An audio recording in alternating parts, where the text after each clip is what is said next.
السلام علیکم، بسم اللہ الرحمن الرحیم۔ یہ آج سے تقریباً 40 سال پہلے کا واقعہ ہے۔ کامران ایک سرکاری ہسپتال میں ڈاکٹر تھا۔ اس ہسپتال میں سمرین ایک نرس کے طور پر بھرتی ہوئی۔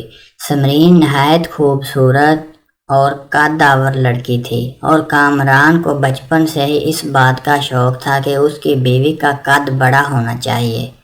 گھر والے جب بھی اس کے لیے کوئی لڑکی تلاش کرتے تو وہ سب سے پہلے یہی بات پوچھتا کہ لڑکی کا قد کتنا ہے، اور اگر وہ اس کے مطلوبہ قد سے کم ہوتا تو وہ فوراً شادی سے انکار کر دیتا۔ سمرین کا وہ پہلے ہی نظر میں دیوانہ ہو گیا تھا اور اس سے دوستی کرنے کی کوشش کرنے لگا۔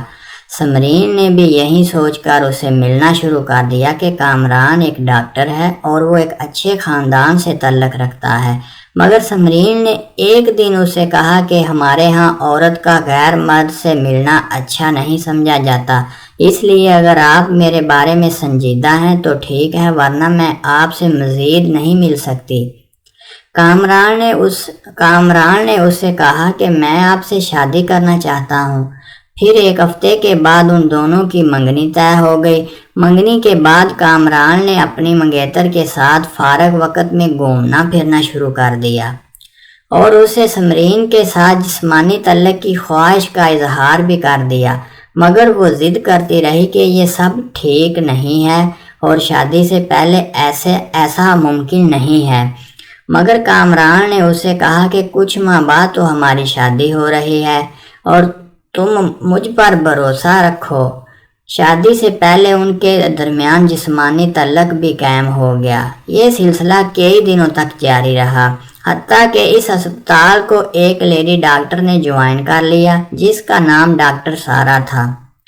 سارا بھی حسین و جمیل لڑکی تھی۔ کامران ڈاکٹر سارا میں بھی دلچسپی لینے لگا، مگر ہمیشہ کامران سے دور رہتی تھی کیونکہ اسے معلوم تھا کہ اس کی ایک نرس کے ساتھ منگنی طے ہو گئی ہے اور کچھ عرصہ بعد ان کی شادی بھی ہے۔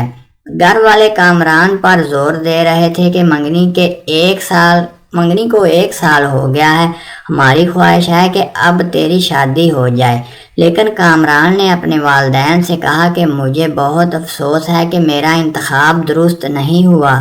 وہ لڑکی شکل کے لحاظ سے تو اچھی ہے، مگر اس کا کردار ٹھیک نہیں ہے۔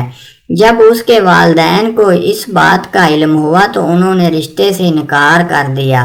جب سمرین کو اس بات کا پتہ چلا تو وہ بھاگتی ہوئی کامران کے پاس آئی اور اس نے رشتہ ختم کرنے کی وجہ پوچھی۔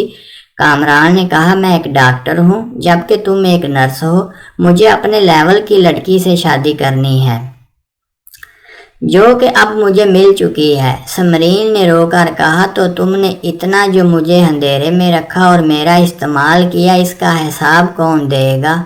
کامران نے کہا، اگر میں نے تجھے استعمال کیا ہے تو تم نے بھی تو مجھے ضرور استعمال کیا ہے۔ میں نے بھی تو تجھے مہنگے زیورات خرید کر دیے ہیں اور تجھ سے جسمانی تعلق قائم کرنے کے بعد میں اس نتیجے پر پہنچا ہوں کہ تم میرے لائق نہیں ہو۔ پھر کامران نے سمرین کو چھوڑ کر لیڈی ڈاکٹر کو اپنانے کا فیصلہ کر لیا۔ جب سمرین نے یہ دیکھا کہ کامران نے اسے کوڑا سمجھ کر کوڑے دان میں ڈال دیا ہے، تب اس نے بدلہ لینے کا فیصلہ کر لیا۔ اس نے کامران سے کہا، میں مانتی ہوں کہ میں آپ کے لائق نہیں ہوں، مگر میں آپ سے بے حد پیار کرتی ہوں۔ میری یہ خواہش ہے کہ تم آخری بار مجھ سے فلاں ہوٹل میں ملو۔ حوث کے پجاری ڈاکٹر نے جب یہ سنا تو سوچا کہ یہ موقع ضائع نہیں کرنا چاہیے۔ وہ بن سور کر ہوٹل میں پہنچا تو سمرین پہلے سے ہی اس کا انتظار کر رہی تھی۔ وہ جیسے ہی سمرین سے زنا کرنے لگا تو سمرین نے تکیے کے نیچے سے ایک خنجر نکالا اور کامران کو ہمیشہ کے لیے نامرد کر ڈالا۔ کامران خون میں لت پت ہو چکا تھا۔ اسے ہسپتال منتقل کیا گیا اور سمرین کو پولیس پکڑ کر لے گئی۔ کامران کی جان تو بچ گئی، مگر اب وہ زندگی بھر کے لیے نامرد بن چکا تھا۔ برے کام کا ہمیشہ برا نتیجہ ہی نکلتا ہے۔ حلال کو چھوڑ کر دونوں نے حرام کام کیا تو دونوں کو اپنے کیے کی سزا مل گئی۔ سمرین اب جیل کی سلاخوں کے پیچھے دن رات گزار رہی ہے اور کامران ساری زندگی شادی کے قابل ہی نہیں رہا اور نہ ہی وہ ساری زندگی شادی کر سکا۔ اگر آپ کو ویڈیو اچھی لگے تو پلیز چینل کو سبسکرائب کرنا مت بھولیے گا تاکہ ہماری ہر آنے والی نئی ویڈیو آپ تک پہنچ سکے۔